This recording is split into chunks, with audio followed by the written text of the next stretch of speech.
Ugh. Hello. So, I'm going to be recording again today. Sorry for any background noise there might be. There's no storm today, but, I'm here. I'm pretty loud. And I've been organizing my room, or reorganizing my room. And it's ridiculous how messy it is. But that's not the point. The topic of I don't want to say conversation, but the topic that we're going to be covering today is one that I think is familiar to us all. It's the topic of nostalgia. And I know I covered this in the last video, but the last video was kind of a test. So, excuse me. A few nights ago, I booted up a game I used to play as a kid. Because I have a Xbox 360. And I'm a fanatic. Same disc, same console. More or less, same everything. But it felt completely different. Not bad. Not broken. Just different. And I sat there thinking, why does this feel off? Why does it feel wrong almost? And nothing actually changed. The game is the same, the console's the same, the graphics are the same. So what changed? What changed?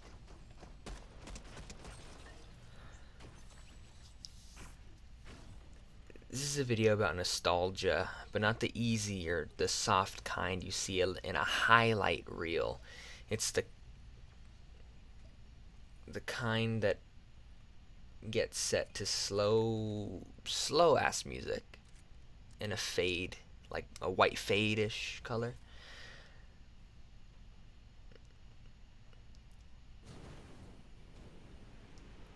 I want to dig deeper than that. What's happening underneath the feeling? When you actually go back to something from your childhood and it hits you sideways instead of making you smile. Because I don't think it's really about the game at all. And I said this in the last one. I think the game is just a trigger. It's the thing that happens to be sitting there.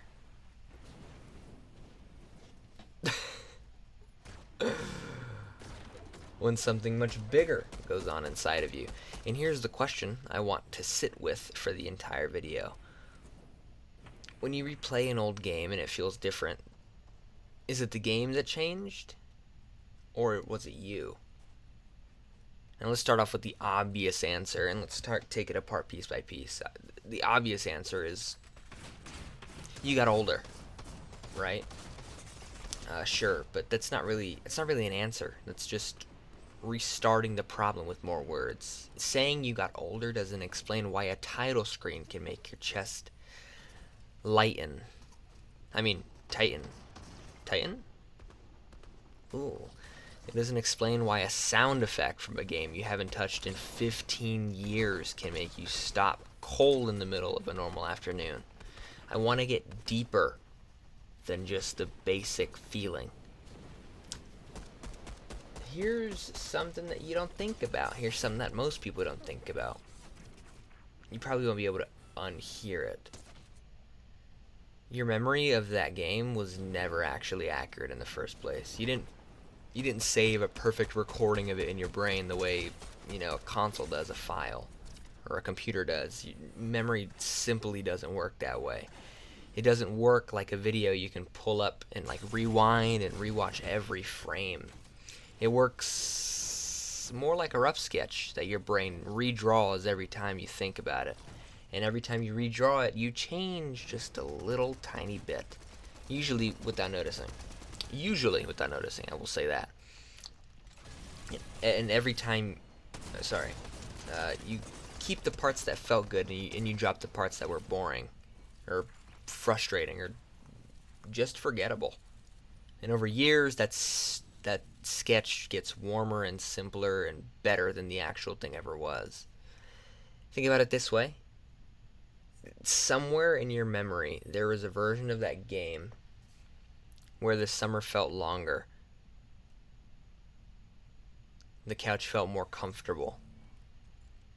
And it was more, the adrenaline rush was more, and every single moment mattered more than it probably did in real life.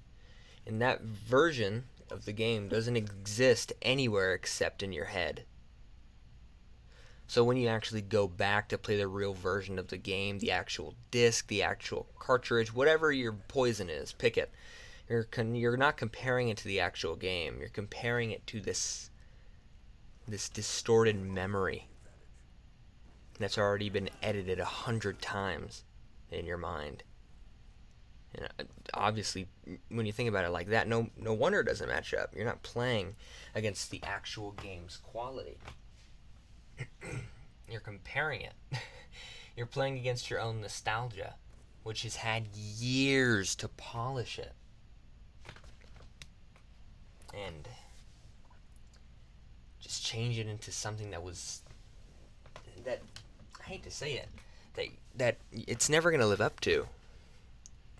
And that's the first piece in this. It's not the whole thing, but that piece alone would explain why the game feels worse than you remember. A little flatter, a little slower, less magnificent, I dare say. It doesn't explain why it feels heavier, though. Sadder.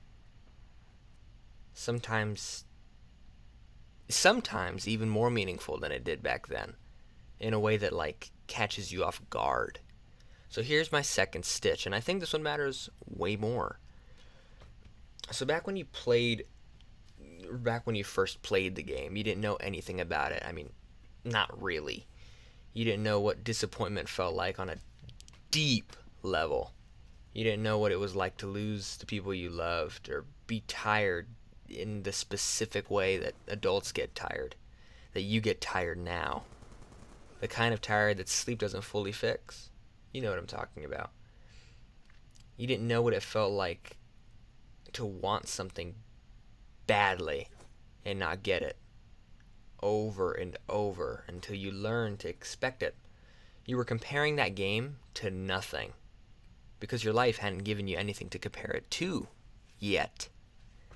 Every emotion the game gave you landed clean. It landed like, I mean, endorphins on a child's brain is like giving candy to a kid in the 1700s. It just makes your brain explode. And now you're comparing it to everything, every hard year since then. Every version of yourself that you've had to leave behind in order to become the person who's sitting down and listening to this right now. That game is a fixed point. It never moved. The game doesn't get older, at least not like you do. It doesn't lose anyone. It doesn't have a bad month. Everything else in your life moved on while it sat around. Exactly the same. Just waiting for you to come back. And that's why it feels so strange to come back, because you're not just playing a game. You're standing next to a version of your own timeline that never changed. While quietly, you're just uncomfortably aware of how much you have changed.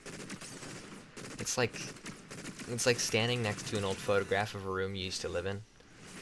And the photo, or the room in the photo, hasn't done anything wrong. It's still just there. The photo doesn't know that you've moved 3 times. The people in that photo aren't around anymore. That version of you standing in that photo doesn't fully exist as that person anymore.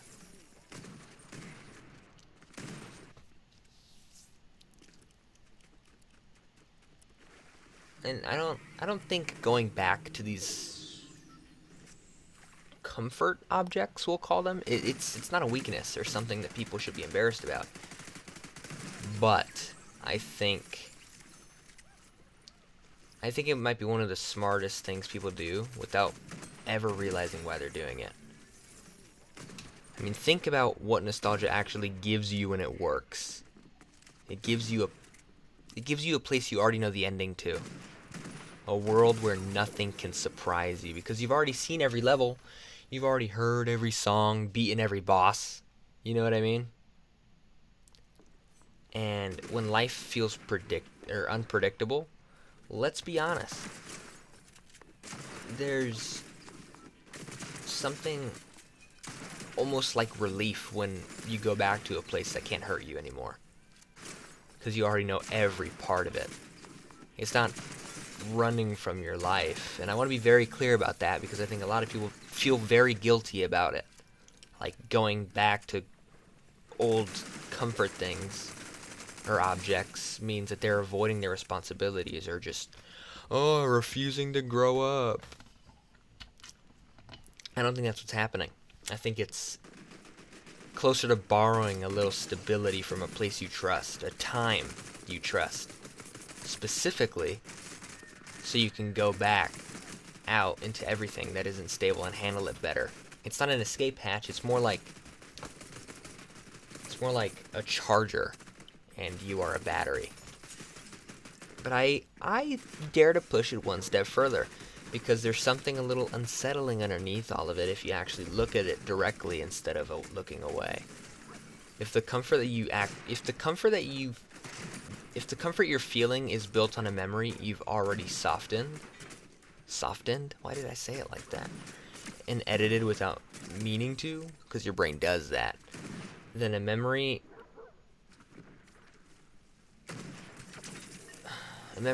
that's just been quietly improving.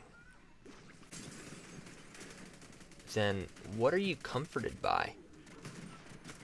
Is it the actual past, or is it a story about the past that you've told yourself so many times, so consistently, that it started to feel like truth instead of your own mind constructing something?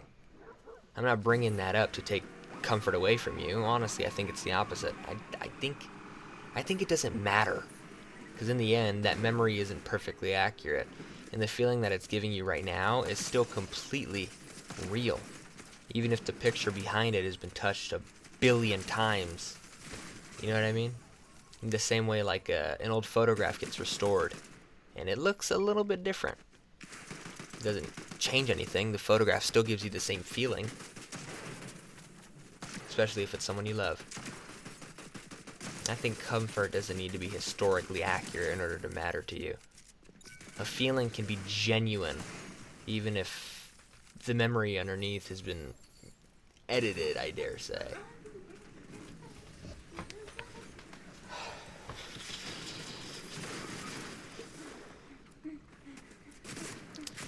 So, I bet you feel like you have the answer to the question that this video proposed. The game didn't actually change, you did. And the comfort you feel is real even if the memory isn't, to an extent. And that's a solid place to land. And if you want to stop here, that's completely reasonable. I'd be fine if you did. But I don't think that's actually the end of it. I think there's a bigger question sitting underneath that we just haven't touched on yet. Something that goes past memory, past nostalgia, and gets us into something closer to loss, to losing something. And eventually, if we're being honest with ourselves, something closer to more, like, just morality. And that's heavy for a video about video games, I know. But I think it's exactly why this topic keeps on showing up in comments of every retro gaming video ever made. People aren't just talking about pixels or bits or, they're not just talking about the game. They're talking about something much bigger that the pixels happen to remind them of. So one more idea before we dig in. Have you ever noticed that it's almost never the biggest or most obvious moment of the game that gets you? It's usually not like the final boss. It's usually not the big ending cutscene or the big cinematic reveal that everyone remembers from the reviews and the highlight videos. It's something small. Like a loading screen a specific hallway, a menu sound effect, the exact pause before a level starts. Something so small, something so minor that you could never even think to put it in a trailer of the game. And yet that's the thing that makes you stop cold years later when you least expect it. I think that happens because the big moments are designed to be memorable. Everyone's already expected to remember the big ending, and your brain filed that away on purpose. It labeled it, put it somewhere organized, but the small moments weren't designed to matter at all.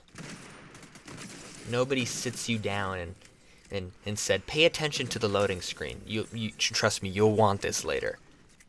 It just happened. To be playing in the background while something else was going on in your actual life. Maybe it was playing while you were waiting for a parent to get home, or it was playing while you were playing with your sibling during summer.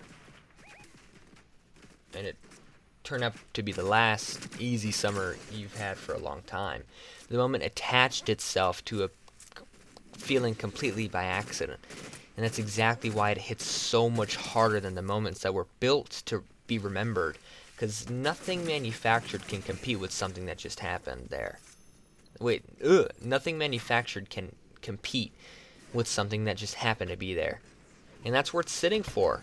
That's worth sitting with for a second. Because it tells you something important about, first of all, your memory, and then the human brain. It's not the important curated highlights or events that you remember. It's the background noise. It's the stuff that was playing while life was just happening around it. That's the stuff that ends up mattering most later, and nobody plans for that. It just happens quietly, and you don't find out which moments happen until years afterwards, usually by accident.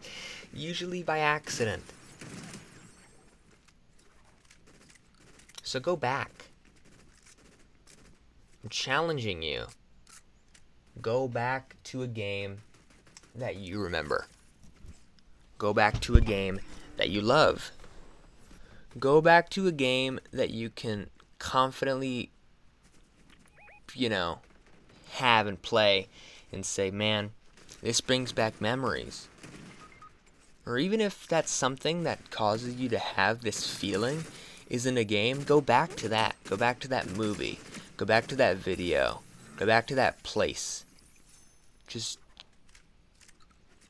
now that you know deeper about this feeling that we call nostalgia, go back and experiment and see it for yourself again. That's about it, man. Just be better. Bye now.